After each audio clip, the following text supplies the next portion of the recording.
Welcome to Revolution and Ideology. I am Nick, I'm Jared. and today we are discussing an article that came across my desk that sounded interesting about the impact that joining a union has on lifetime earnings. I said came across my desk as if I work like in a newsroom or something, but yeah, somehow I saw it in an email or something. This I one don't here is hot off the presses. know. That was my best 50s voice. I couldn't, yeah. That's pretty good. The title is The Cumulative Advantage of a Unionized Career for Lifetime Earnings, which is a really boring title, but whatever. Its authors are Zachary Parolin. I'm not sure how to pronounce it. I'm going with Parolin probably because he lives in Italy. I don't know if he's Italian, Yeah. but that's what I'm going with. And Tom Van Huevelen. They That was strong. Zachary. I was going to butcher that one, but that was strong. Good. I've practiced a couple times. I'm not going to lie. The first is a professor of social policy, and the latter is a professor of sociology. It was just published in 2022 in the journal Industrial and Labor Relations Review. So I wanted to discuss it because it's kind of a unique approach to analyzing the impact that unions have on wages. Most scholarship overwhelmingly supports what they call a union wage premium, which basically is if you're a member of a union, then your wages are on average higher than people that aren't members of a union. That's like universally agreed upon. But most of the research uses point in time data in order to establish the union wage premium. So that means they just analyze workers at, you know, on this date, what is your wage? And then they, survey a bunch of workers and they say, are you a member of a union or not? And then those that are a member have an average of a higher wage.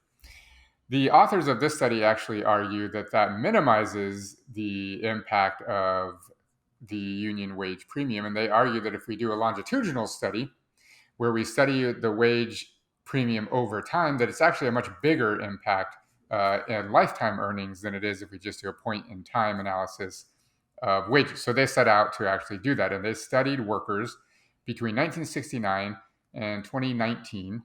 And they studied 1,080 of them using data sets that were available. Only men, though, were subjects to the study, and they explained why that was the only gender that was available fully in their data set that would allow to do the analysis. So just know that going into it, I guess. And they basically set out to compare the difference in lifetime earnings between attending college and joining a union, and then analyze the impact of union membership on college graduates and non-college graduates. And they come up with some interesting findings. Anything to add before we jump into the numbers? Nothing to add, just a question, and you probably don't necessarily know the answer to this. Do we have any data, as the sociologist, I don't know this stuff. Do we have any data on women or non-binary membership in unions? Because I understand why they did this. Going back through the 60s, you said 69, Right. 2019, right? Yes, there is a patriarchal element to unionization. Do we have any data on how many women or non-binary individuals actually are in unions? Is there data sets on that? Do you know? I assume that there probably must be, but I don't know those numbers off the top of my head. But Okay, there's I just wasn't sure. especially recently, right? The last Yeah, decade or something. There's got to be. great. Fair enough. Okay, so the first thing they do is analyze union membership for all of the employees, the 1,080 employees in their data set. So this is regardless of level of education. How does a union impact lifetime earnings? And what they find is that overall, on average, joining a union has a $1.3 million increase in lifetime earnings. So the average members of their population here, their sample, those that never joined a union throughout their careers earned on average $2.076 million throughout their entire working lifetimes. Those that were members of a union 100% of the time in their careers earned on average $3.4 million throughout their lifetimes. And they have in the study it broken down by percentage of career that was spent as a member of a union. So it's 0%, 25%, 50%, 75%, and 100% of your career in a union. So the difference between 0% and 100% is $1.3 million. So basically, we can conclude from these findings that whether or not you really go to college, it benefits you to join a union. On average, you'll make $1.3 million throughout your lifetime more. which is More. definitely not an insignificant amount. Anything to add on that one? No, I'm data. The data's there. Then they go on and break it down by education. So this is pretty interesting. And what they find is the union wage premium is more prominent for non college educated workers. So it says being a member of a union for 100% of their careers earns a college educated worker on average $1.6 million more over their lifetime. However, for those without a college degree that join a union 100% of their careers, they earn an additional $2.6 million That's throughout huge. their career. So that's really, really interesting. So what that means is, I mean, let's just do the numbers here so we can talk. If Yep. you don't have a college degree and you don't join a union ever in your career, Yep. on average, the earnings here are 1.859, so $1.9 million throughout your career. If you do join a union for your entire career, they found that you will earn on average $3.4 million. So there's that difference of 2.6 million. Now, of course, these are averages, right? Based on all kinds of different things like location and industry and all kinds of stuff. Yeah, trade and all that other stuff. But I mean, that's huge because here's the thing. Like, I mean, we obviously work for a university. Like that's our Mm-hmm. primary that's our primary job. But we have to acknowledge that a university education is not for everyone. But so for those people that develop a very specific skill or a trade, how are they going to be able to compete in the marketplace and Mm-hmm. honestly just survive under the dominant economic hegemon? Unions are there kind of like not necessarily as a specific safeguard or even a surrogate for a university education, but they're there for the purpose of really advocacy and making sure people are getting paid for what they deserve, making sure people are getting paid what they deserve, Mm-hmm. especially for these very unique skills or these very important trades. And I think this data set verifies that the import of unions, and it also, I mean, we'll save this probably for the end of this video, but this also reveals why so many corporations are seeking to remove them because they don't want to pay out. They don't want to pay out their skilled laborers at all. Mm-hmm. Yeah, 100%. Exactly. Just some other data here that actually isn't really related to unions, but I thought it was interesting that, they find that people with no college degree that never join a union earn on average $1.8 million per year throughout their lifetimes.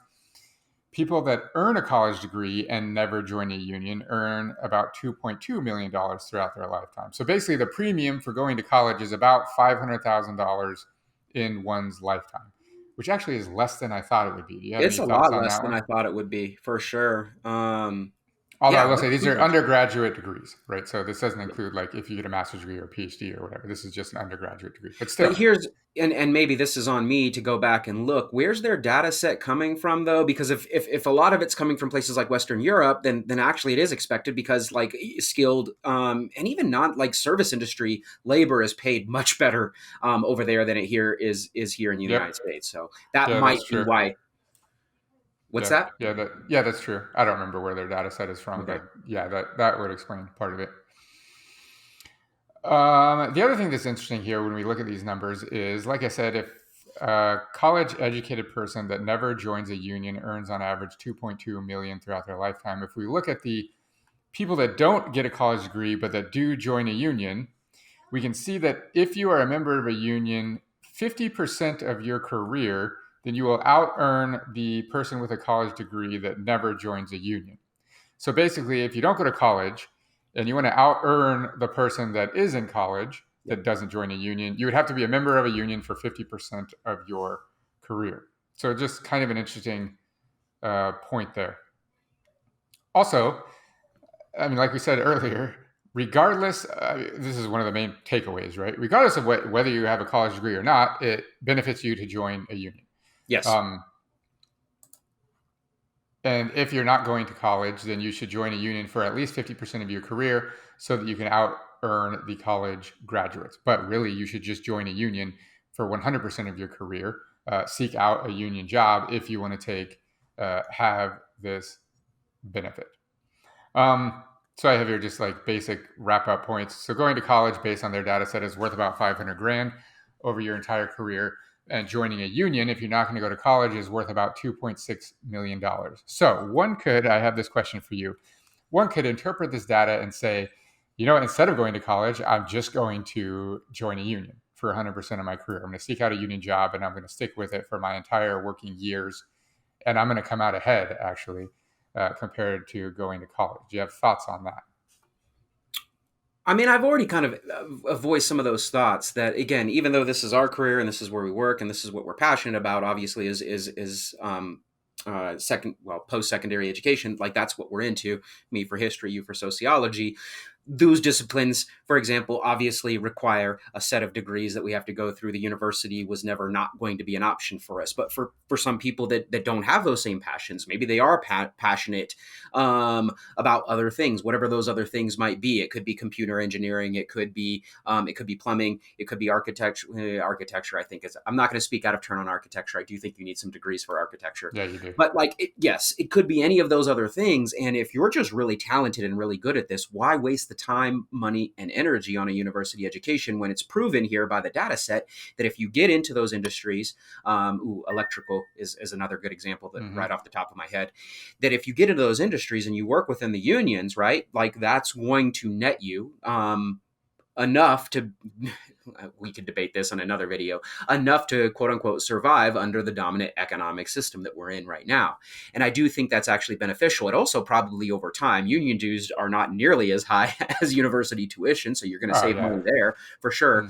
And again, it depends on where the problem, one of the things I have with the data set is I'd like to know where it came from. And maybe we can go back and look at that. If it's coming from Europe, then yeah, things are a little bit offset because university education doesn't cost nearly as much there. And in some places, it's absolutely just part of being a citizen there. If it's here in the United States, then we're talking tens and tens and tens of thousands of dollars for that university education. And does that actually net any real reward? Especially if you're just going to go into a skilled trade. And here's the thing. I think part of the problem here in Western society, and maybe more so in the United States, is that like we're setting people up to think that the university education is all they need to succeed in society, when obviously that's not necessarily for everybody, but everyone kind of thinks that is. And then even if they just dip their toes in the water and don't decide to finish their university education and go into electrical or plumbing or anything else, they're already in debt now for that, right? And here's the other like the other side of the conversation that we also need to have. Union busting also in the United States is a big issue, right? And it's been a big issue for the last, as we did in a video, I don't remember when the video was, but we talked about like illegalization of unions and so on and so forth. Or no, we did it with general strikes is what it was. But regardless, like union busting's been a thing for decades at this point. And there's a reason for that, right? There is a reason because it costs profit for corporations. But here's the thing, like that's okay. It's okay to cost profit, right? It's okay to distribute wealth a little bit more evenly, especially when we're talking about the pillars of these industries, the people that actually have the skills, the trade, the know-how, the ability to deal with other people. This is important, right? This is important for those people to earn what they're worth, right? They have it like I can't fix my own things. Like I have none of those skills, right? And so these people should be valued, and unions make sure that value is always there and it's always respected. So I don't know that I answered source. the question, but what's that? I looked up their source. They use the Panel Study of Income Dynamics, which is a longitudinal survey of American families conducted by the Survey Research Center at the University of Michigan. So this is all American data here.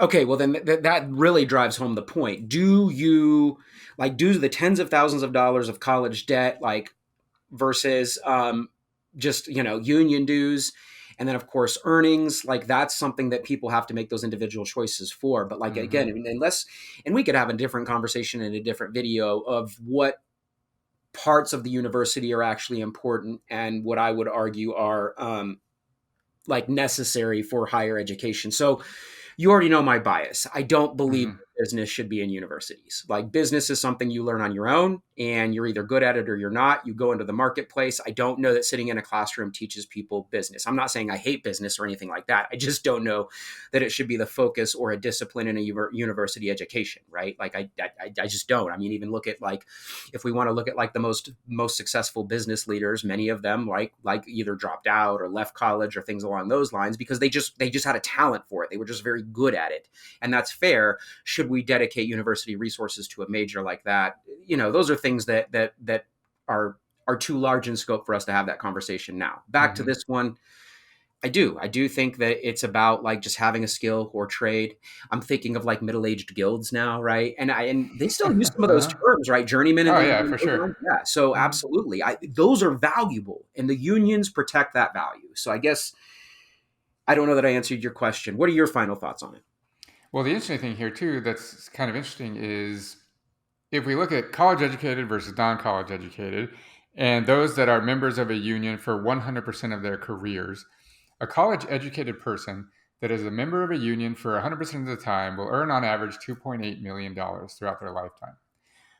A non college educated person that is a member of a union for their entire career will earn $3.4 million throughout their entire lifetime. So you're going to earn about, what is that? What did I just say? 600,000 more dollars by joining a union and not going to college than you will by going to college and joining a union for your entire career, which I think is really interesting. And I think the the background to this data, I'm assuming, is that join the types of jobs that you get with a college education aren't the types of jobs where a union will benefit you as much, right? Like the trades that you just listed that are commonly unionized, right? Like Yes. electrician, et cetera, right? Most Yeah. of those don't UAW, require, auto workers. Yeah. yeah, exactly. Most of those don't require a college degree, right? They So, require high skills though, and I think that's one of the other exactly. things is that we have to do this in our society. We have to value those individuals for what they're able to do, right? Like Hmm. just because they don't have a set of letters after their name or a document hanging on the wall saying I accomplished X, Y, or Z, like those members are still valuable, and I do think unions serve a crucial role in making sure they are valued. Um, Well, yeah, now, and honestly, the unions also, I mean, just like a college has a curriculum and standards and they're accredited, et cetera, the unions are the ones that protect the integrity of those fields as well, right? They have the curriculum and standard knowledge and so forth, training programs and everything within the union that really protects the skills that are involved in doing those tasks, right? So the question I now have for you, and I don't know how long you wanted this to be, but now Hmm. you've got me thinking as I was a little bit critical of a certain majors at universities, and I'm pretty ignorant to those. So listeners don't think that I don't think business should be at universities at all. I don't know. I guess I don't know. Maybe they are learning amazing things in those classrooms. I just know from experience. I mean, you have a business degree. What did you Hmm. think it was valuable in your ability to successfully be in business? I mean, I will say that it didn't hurt anything for sure. Okay, but well, I You mean, know what I besides mean? your Like, wallet though, that's the point, I guess, right? Like you had to oh pay for it. yeah, 100%. Yeah. So like, have I earned my money back? Like, I don't know. I guess you know what I mean. I don't know what that looks I like. know a lot of people with Probably, yeah. yeah, business degrees that say they probably could have just started their business without it. But Hmm. anyway, that's a different discussion. I mean, Tying these anytime that I'm like mentoring entrepreneurs and they're in college and they say I have this great business idea, like this is blasphemy to say as an instructor, but I tell them, cool, drop out of school and start it. Right? Like school will always be here. The chance for you to start your business right now will not. Right? Do it. You can come back that's to school at any time. yeah. So I mean, I always go back and forth on this one. So I don't want to come off as overly critical. If you're listening and you have a business degree or you're going to school for business, keep doing it if you think it's actually benefiting you. The other thing is tying Well, these and two like together. also they say like I'll have them say right like on the flip side, well, I don't need to go to school. Like Zuckerberg dropped out of college and like he started Facebook, and I'm like, well, okay, but like Zuckerberg's a genius and he dropped out of Harvard, so like we have to Yeah, like Harvard. we have to be honest with That's a ourselves good here, point. like It's a you good know what I point. It's a mean, good like point. But no, I want to tie these two things together. So one of those things that's happening in a lot of, I mean, going all the way back to the '60s with Clark Kerr talking about the multiversity. What's happening hmm in universities is they are like, and even community colleges or state colleges, they're doing these things called like, they're leaning more towards trade skills, right? You can go to hmm a community college or a state college now and learn automotive technology or technician or things like that. You can major in those things. What are your thoughts on that? Now tying together these very skilled trades with like honestly the debt of a college education. I mean, I don't think that it actually hurts, right? The Yeah, debt thing is like a problem, but that's just a problem with our American society in any general. of The them. college is Yeah, like so expensive, right? yeah. Like you mentioned, in almost all of Europe, college is so affordable, if not literally free, that it's Yeah. just the American system is honestly embarrassing. Yes. And before I say like get in trouble for saying free, like yes, the taxes are more, etc. But the societies value education and value and intellectual citizenry, right, to a point where they're willing to pay. for those things. You're not going to get in trouble. Let's nip this in the bud. When we say the taxes are higher, let me be unequivocally clear. The little bit more you pay in taxes in a European country is nothing like the tens of thousands of dollars of college debt or tens of thousands of dollars for medical procedures. If we want to bring healthcare into this, it's not even close. It's not even close. So that argument a lot of USers like to make is it's intellectually dishonest, for lack of a better term. It really 100% is. So anyway, but we need to get back to unions or kind of wrap this thing up. So the big takeaway here is whether or not you go to college is join a union. Regardless of your education level, joining a union is demonstrated by these researchers' data to provide you with a significant increase in your lifetime earnings. Anything to add? No, I think that's it. Join some unions. Thank you to all of our Patreon supporters. If you enjoyed this episode, please consider supporting us on Patreon, patreon.com/revolution and ideology. I am Nick. I'm Jared. Later.